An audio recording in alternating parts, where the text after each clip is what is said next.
Marriage officer বললেন যে আজকে অনুষ্ঠানটা হয়ে যাক, আবার একটা ফাইনাল রেজিস্ট্রির ডেট আমি দিয়ে দিচ্ছি। এদিকে আমার বোন হচ্ছে ফার্স্টেই সাক্ষী দিতে চেয়েছিল না। আবার ওদিকে আমার বর আগে পৌঁছে গিয়ে দেখে আমি যে ম্যারেজ হল বুকিং করেছি সেই ম্যারেজ হলের বাইরে অন্য কাপলের পোস্টার লাগানো রয়েছে। তখন আমি বুঝতে পারি যে আমাদের ম্যারেজ হল কনফার্ম হয়নি এবং আমি আজকে এই ম্যারেজ হলটা পাবো না। ইত্যাদি সমস্ত সমস্যা কাটিয়ে আমার কিভাবে এঙ্গেজমেন্ট বা রিং সেরিমনি বলুন বা রেজিস্ট্রি ম্যারেজ বলুন সেটা একদম শেষ পর্যন্ত সম্পূর্ণ হয়েছিল, সেই সমস্ত তথ্য আজকে আমি আমার এই ব্লগটিতে আপনাদের সঙ্গে শেয়ার করব। নমস্কার, আমি প্রমিতা। আমার একটি সম্পূর্ণ নতুন ব্লগে আপনাদের সবাইকে স্বাগত জানাই। আমি প্রথমেই শেয়ার করে নিই যে ওই ম্যারেজ হলটা আমাদেরই বুকিং ছিল, শুধু ওই বাইরের পোস্টারটা চেঞ্জ করা হয়েছিল না। আর আমার হাজব্যান্ড আমার আগে পৌঁছে গেছিলো ম্যারেজ হলে। আমার ওখানে 10টায় যাওয়ার কথা ছিল, কিন্তু আমি সেখানে হচ্ছে 11টার সময় পৌঁছোই আর ও আগে পৌঁছে যায়। তো পোস্টারটা যেহেতু আমাদের দুজনের ছিল না, ওখানে অন্য পোস্টার ছিল বলে ওর একটা মানে কনসেপশন তৈরি হয় যে মেবি হয়তো ভুল ম্যারেজ হলে চলে এসছে। বাট সব কিছু ঠিকই ছিল, আমার ম্যারেজ হল পুরো, আর আমি যাওয়ার আগেই ওটা চেঞ্জ করে দিয়েছিল।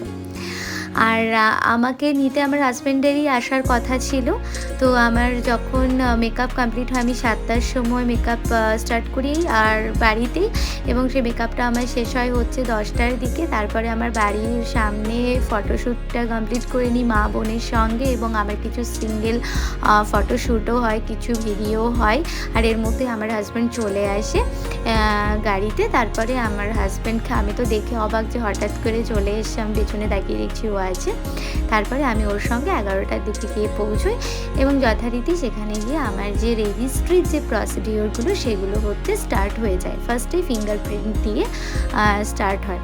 তো ফিঙ্গারপ্রিন্টের ব্যাপারটা তো ওই মেহেন্দিতে আমাকে তো আগে ম্যারেজ অফিসার যে ম্যাডাম ছিলেন আমাকে বলেই দিয়েছিলেন যে আমি যেন আমার বৃদ্ধাঙ্গুলিতে যেন মেহেন্দি না পড়ি। তো আমি তো পড়েছিলাম না, একবারে আমার হয়ে যায় আর কি ফিঙ্গারপ্রিন্টটা। এখানে যে আমার পেনটা দেওয়া হয়েছে সাইনের জন্য রেজিস্ট্রির মানে ম্যারেজের টাইমে, যেটাতে আমি পেনে সাইন করব, তো আমি ম্যারেজ অর্গানাইজার যে কাকু ছিল আমি তাকে বলেছিলাম যে পেনটা অনেক বেশি ইউনিক হতে হবে, বেশ সুন্দর ময়ূরের পালক দিয়ে, এখন যেরকম হচ্ছে সবাইকে দেখি ট্রেন্ডিং এরকম কিছু। তো তখন কোনো রকম আমি মানে রিয়াকশন পেয়েছিলাম না, কিন্তু হঠাৎ করে যখন আমি আমার সেই অনুষ্ঠানে পৌঁছে দেখি সাইন করার সময় পেনটা, তো আমি ভীষণই মানে একটা সারপ্রাইজ হয়েছিলাম এবং আমার খুবই খুশি হয়েছিলাম। এবং আমি পেনটা যে কতবার দেখেছি, এবং ওই পেনটা আমার অনুষ্ঠান শেষ হওয়ার পরে আমি সাথে করে নিয়ে এসেছি। তারপরে তো হচ্ছে মানে আমি আমার যাওয়ার পর মানে আগে কিছু আমার রিলেটিভসরাও চলে এসেছিলো, আর তারপরেও আমার রিলেটিভস বাকি যারা সবাই ছিল আস্তে আস্তে সবাই ঢুকে গিয়েছিল। আর আমার যে অনুষ্ঠানটা সেটা দুপুরবেলায় আমরা অর্গানাইজ করেছিলাম, আর সেদিনকেই হচ্ছে এঙ্গেজমেন্ট বলুন বা রিং সেরিমনি ছিল, আর সাথে আমার হচ্ছে ফাইনাল রেজিস্ট্রি ম্যারেজটাও সেই ডেটেই ছিল। তো যেটা হয় আর কি, ও সাইন করে নিল, আমিও সাইন করে নিলাম।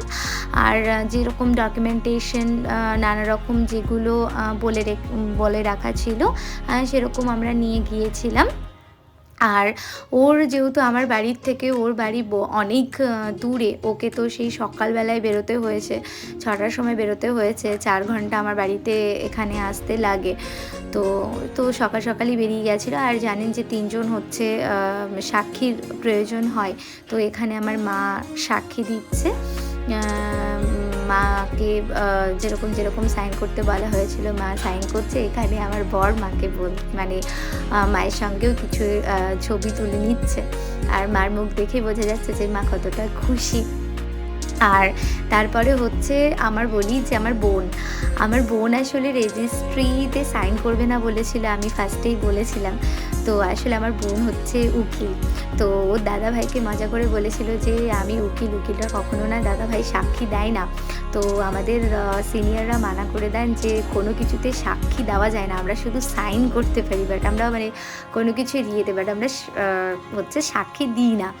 তো তারপরে তোমাদের কখনো যদি ঝামেলা হয় একবার দাদাভাই ফোন করবে, একবার দিদি ফোন করবে, আমি তখন মাঝখান থেকে, ওই জন্য আমি তোমাদের সাইন করব না, মানে মজা করেই বলেছিল আর কি। তো ওর এখানে একটা মেহেন্দি নিয়ে ওর একটা সমস্যা হয়েছিল, বৃদ্ধাঙ্গুলিতেও মেহেন্দি ছিল, তো ওর না প্রথমে মেহেন্দিতে একবারে নেয়নি ফিঙ্গারপ্রিন্টটা, তো সেকেন্ড টাইমে ও যখন দেয় তখনই অনেক বেশি টেনশনে ছিল যে আবার হবে কি না। তো যখন সেকেন্ড টাইমে হয়ে যায় ওর রিয়াকশানটা দেখলেই বুঝতে পারবেন যে সেই মানে 20 টাকার লটারি জিতে গেলে যেরকম একটা রিয়াকশান থাকে, তো সেই রকম আর কি, ভীষণই খুশি হয়েছে। আর ও যেহেতু প্রথমে বলেছিল যে না আমি না মানে সাইন করবো না দাদাভাই, সাক্ষী দেবো না মজা করে, তো আমার বর ওকে বলছে যে এটা ভিডিওগ্রাফি হয়ে থাকুক, আমি দেখাচ্ছি এখানে ভিডিওতে যে আমি জোর করে তোমাকে দিয়ে সাইন করাচ্ছি, আর তুমি হচ্ছে আমার বিয়ের সবচাইতে বড় সাক্ষী, কেননা তুমি হচ্ছে উকিল, তুমি সাক্ষী দিচ্ছ। তো সেই জন্য আর কি ওদের দুজনের মধ্যে সারাক্ষণই মজা হতে থাকে, তো ওই একটা মজার পার্ট হিসেবেই ও বলেছিল যে ও আর কি সাক্ষী দেবে না, আর কিছুই নয়, একটা মজা হিসেবে। এটা আমার শ্বশুরমশাই, উনিও হচ্ছে সাক্ষী দিয়েছিলেন বাবা, আর জানেন যে শপথ গ্রহণ করতে হয় ওর টেকিং, তো আমরা সেই ওর টেকিংটা করে নিচ্ছি as a part of registry marriage, তো সেটাই এখন আমরা দুজন একসঙ্গে নেব। বলবে হ্যাঁ। আমি অতনু ঘোষ, পিতা আজ আজ 9th October 9th October Promita ঘোষকে আইনত আমি আমার ওয়াইফ হিসেবে গ্রহণ করলাম। নেক্সট প্রমিতা বলবে হ্যাঁ। আমি প্রমিতা ঘোষ জেলা নদিয়া আজ 9th অক্টোবর অতনু ঘোষকে আইনত আমি আমার হাজব্যান্ড হিসেবে গ্রহণ করলাম। তোমাদের যে গভর্নমেন্ট স্বীকৃত বিয়ে সেটা আজকে থেকেই কমপ্লিট হয়ে গেছে।